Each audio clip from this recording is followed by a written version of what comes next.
Let's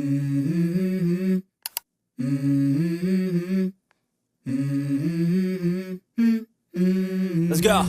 Santanu Naidu, Mr. Ratan Tata's millennial friend. Santanu, describe Mr. Ratan Tata in one word. Kind. One trait that you have displayed perhaps to have had this journey at the Tata Group.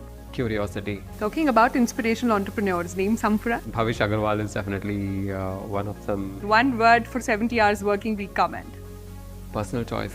As a millennial, one word for social media. That's a tough one. Silence, that's what I'm getting. One word for AI.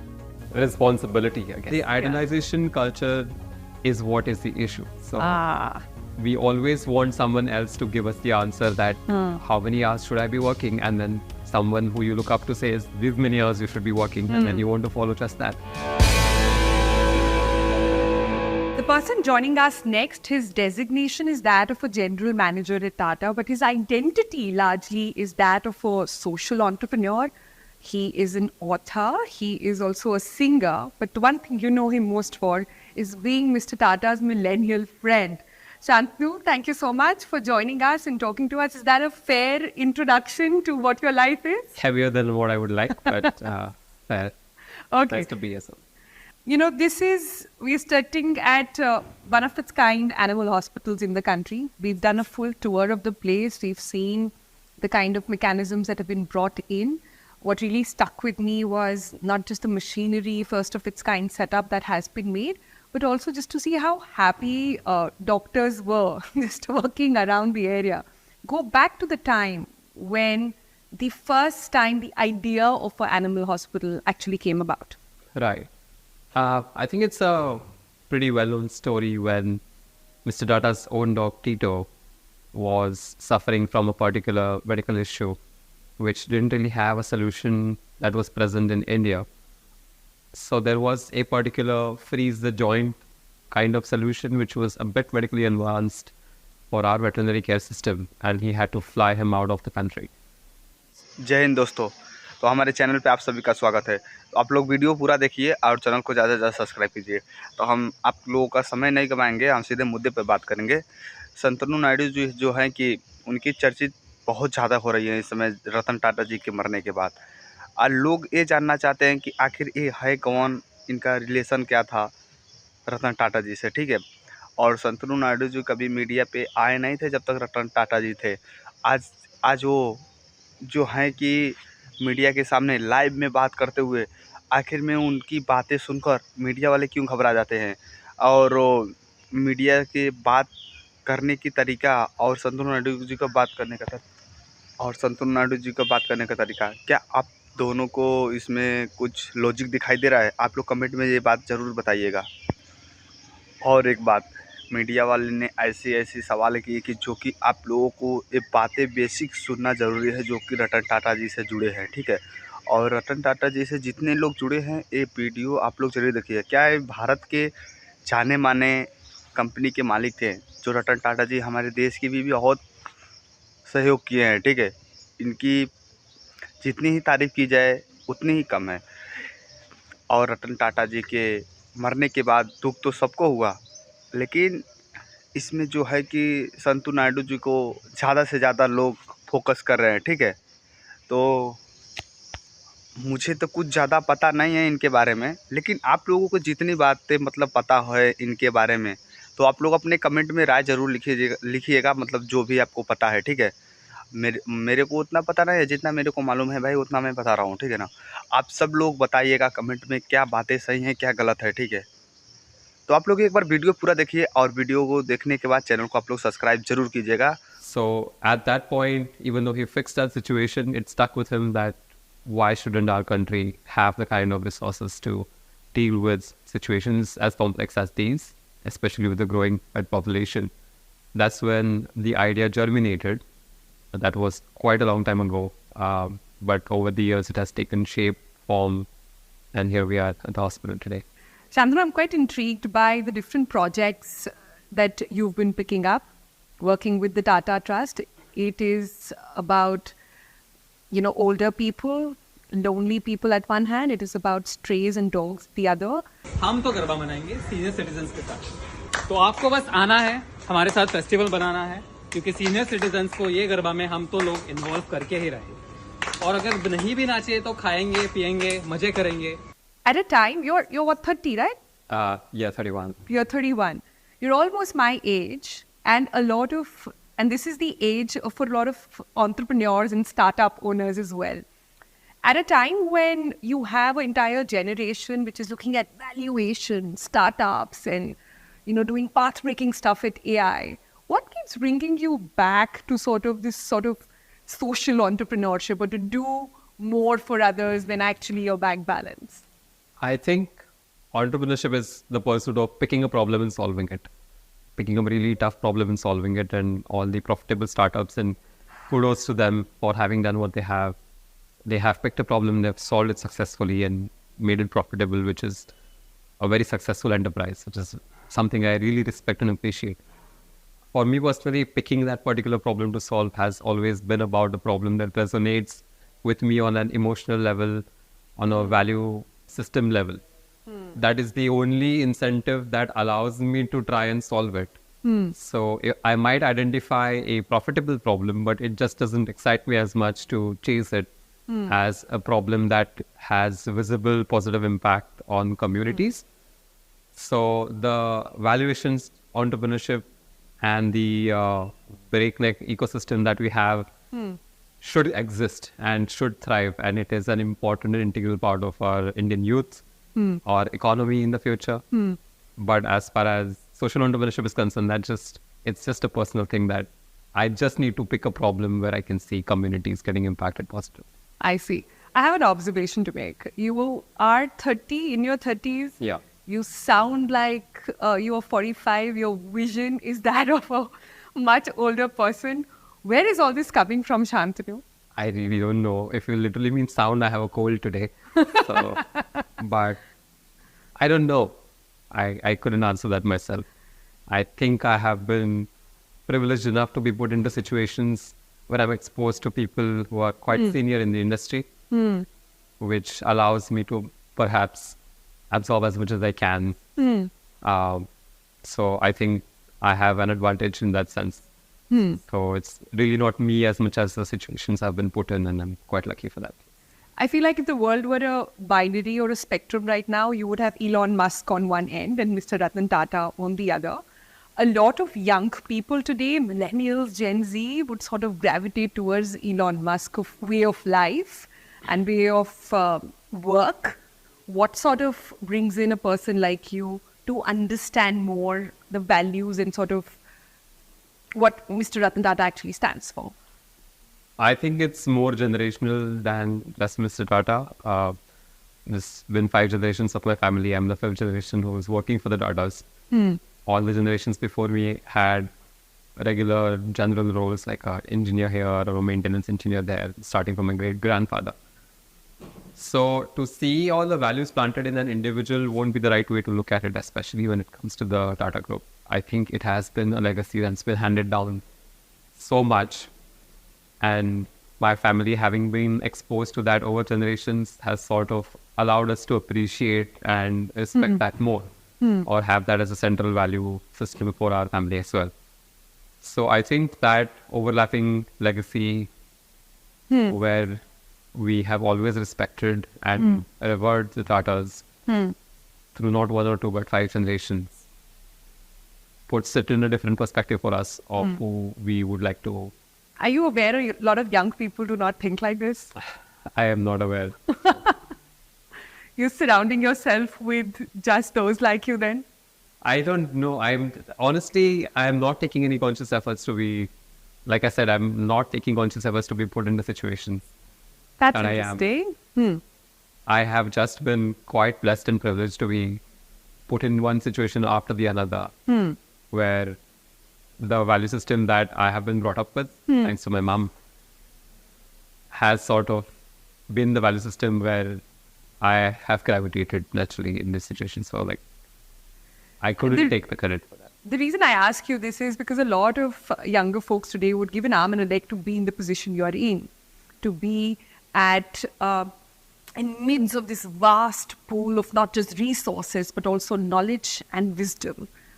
If you were to talk to me about a couple of traits that led you to this position, which ones would those be? I think if it all started with the story of motorpoles, it was one was technical and one was emotional. The technical one, which I love to tell people, is that a lot of people say, you ended up where you ended up because you were in the right place at the right time. And I say, yes, absolutely. That's the absolute correct answer, which means that you just need to put yourself in as many situations as possible for you to strike the right one. So I was always out there doing certain things, and some of them were quite embarrassing to look back on, honestly. But you never know which one is going to be the one that sort of opens that door, which is why you need to plant yourself in as many situations as possible. And the second emotional one was when you are doing something with complete heart, there is a way where people who also believe in that same cause to gravitate towards you or overlap paths with you at some point, somewhere, somehow. So I think a combination of those and motorpods led me to where I am. But I believe that there is a sea and plethora of young individuals out there who would fulfill the position I am in just as well, if not better. So it's not really a singular thing. It's just being at the right place at the right time that led me here, and I'm appreciative of it. And I would like to use that privilege for as many positive things as possible. I'm trying my best. But it really isn't, I'm not the only one. I'm sure so many other people would have been just as much better, if not the best, given my circumstances. You make it sound like it's super easy for anybody to do something like this, but considering what you have achieved at just the age of 31, multiple sort of programs and initiatives that are running, the lives that you're touching, it has to be one where you look back and see your choices would have been different had it not come the Tata way as well. So what is your message then to those young millennials at the moment who perhaps today, live in a world where there is no job security, there is no profession that is so-called safe or future-proof? To them who are looking at careers, looking at jobs, what is your advice? I think, as tough as that sounds, and I'm sure it's a bit of a struggle because I work with a lot of Gen Z, especially in the senior care startup that we have. The age spectrum is between 18 to 24. So I'm exposed to them constantly. I think one of the great things that I have taken advantage of in this particular tough situation is to really choose something that gives you fulfillment. And I have seen these young folks give up on financially better off possibilities just to choose something that gives them something that aligns with their personal principles and personal values. Something that I would not have had the courage to do when I was starting off as a young engineer, for example. I went into engineering because it was safe, like you described it. A lot of my colleagues did, a lot of millennials did choose professions based on what is financially safe and what's going to create a foundation where we are not out on the street. But this generation has the courage to choose something that aligns with their personal values, that gives them a sense of fulfillment. And at the end of the day, they want to see what was the impact that was created because of what I did at my job today. And if the answer to that is not clear or is murky or is a corporate wishy-washy answer, then they're just choosing to leave or not pursue that stream. And I think that's brilliant because that's how change makers get made. So I don't think I need to give them any advice. I think they are on the right track. In fact, it's the other way around, and there's more to learn from them for me today. All right. Talking about corporate wishy-washy, let's touch upon another subject which is very corporate nature, which is work-life balance. And I wanted to understand your take on that. We're again, like I said, binaries all around us. We have Narayan Murthy, 72-hour work in a week compared to one that was mentioned in your book as well. Where you said that one of the times that you were really held up by Mr. Tata was for actually making calls late in the night. Right. So where does that fit in? I think there cannot be a singular answer because company cultures, entrepreneurship cultures, individual cultures dictate the life of an employee. So for someone to say you should work for these many hours or you shouldn't, and then applying as a blanket rule across companies that have different cultures would not be right. So at the risk of sounding diplomatic, it really comes down to each company and its own culture. If you asked my personal preference, of course, there should be a balance. But if you asked if I myself have balance, no, I personally like to fill in my life with a lot of things. At the same time, I do not like to transfer that on to juniors or people younger to me or in the startup, because I want to give them the right idea of knowing that a job is what you do and it's not who you are. It's not your whole identity. It should not be your whole self-worth.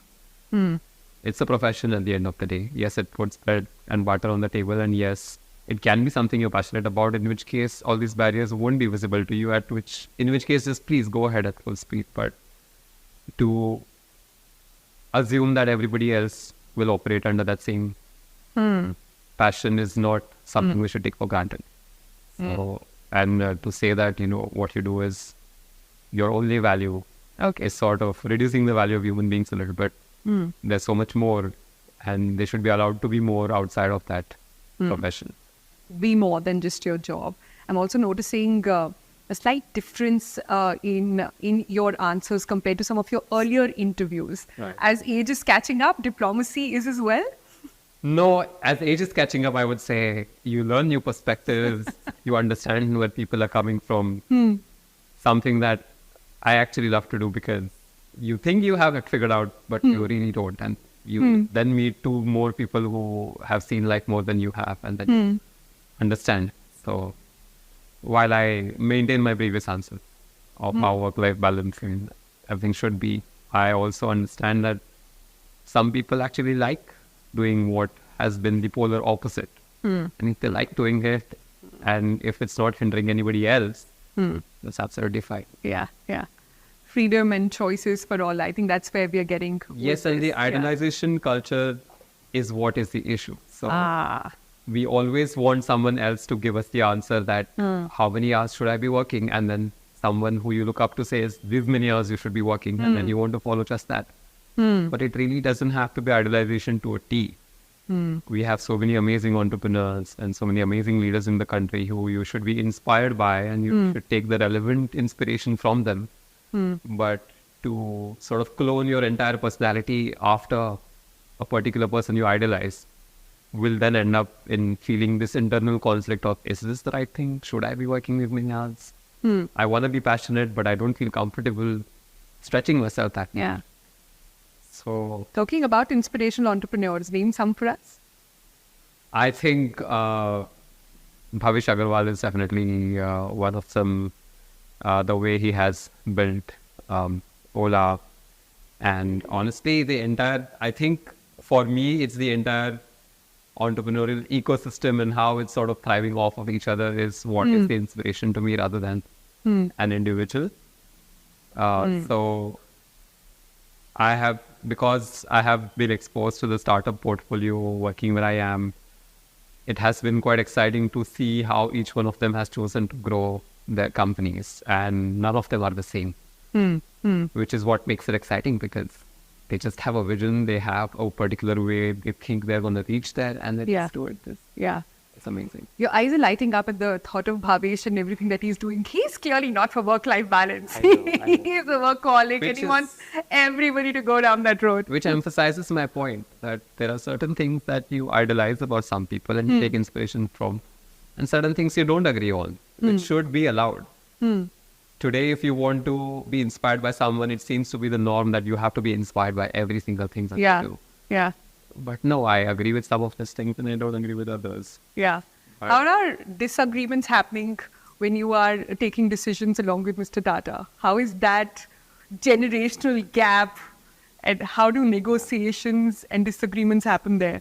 I don't think there are disagreements as such. I continue to work for him and he is a great boss. He's a great colleague to everyone. He's been a colleague to when I have seen him, and he has this way of allowing people to present their perspectives in full before everyone makes a conscious joint decision.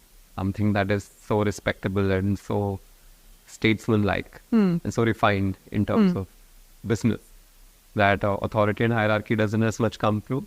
everyone who sees him is allowed to present their perspective in a respectable manner. But there have been moments when you've been frustrated at the pace of work, Not really. or frustrated with decision making. Generally, what people this age feel. Not really. Because every day, through sheer observation, there is so much to learn that you're just in that mindset instead of anything else. I Every day is see. different. Can you mark for us or sort of recount one of those points when, in your such a long journey, 2009 you joined? No, 2000. I've known him since 2015. I joined in 2018. Yeah. Okay. So since that time, one moment that really stood out for you, which you feel in a way defines what the most respected entrepreneur in the world, if not the country, is really standing for. I think it's empathy. And I would like to pinpoint a particular moment, but I cannot, because someone who's empathetic practices it on a daily basis in every small touch and communication and any sort of interaction with any individual who can or can't do anything for you in return. And you see that over a span of time, and that's how you realize that it is in fact an integrated value that someone can actually incorporate in their own lives, and not a singular moment which was like a voila, this changed me. I think you can be inspired by a particular value if you see it repeated day after day after day. This whole group has done it for 150 years, and he himself continues to do that. So just that level of empathy and sensitivity. So it's the Tata way of life, not just the Tata way of doing business. Absolutely. Yes. All right, enough of diplomatic answers over there. I'm expecting some fast-paced action now, Santanu. Things that your generation I am not keeps in good at yours. this. Describe Mr. Ratan Tata in one word. Kind. At 30, Shantanu is a social entrepreneur. He's used to be a social media influencer. He's a deputy manager. What do you plan to do when you are 86? Have a big farm with sheep and dogs on it. Okay. If you could go back in time and do one thing differently in your journey so far, which one would that be? Probably spend more time with my first dog. I see. Interesting. Okay, as a millennial, one word for social media.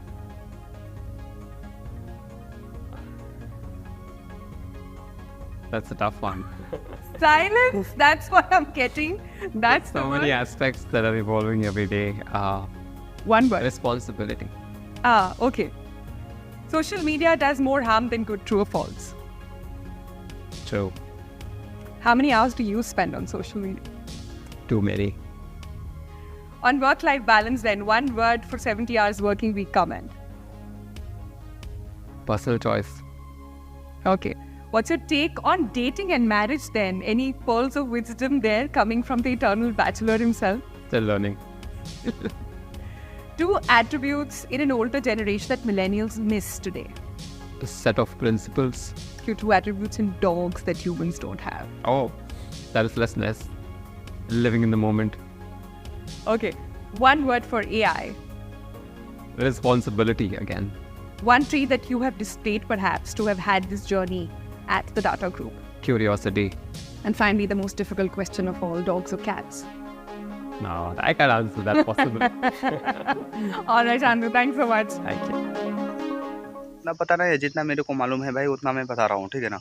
आप सब लोग बताइएगा comment में क्या बातें सही हैं क्या गलत है, ठीक है। तो आप लोग एक बार वीडियो पूरा देखिए, और वीडियो को देखने के बाद चैनल को आप लोग सब्सक्राइब जरूर कीजिएगा और बेल आइकन को दबा दीजिएगा, ठीक है भाई। तो मिलते हैं नेक्स्ट वीडियो में।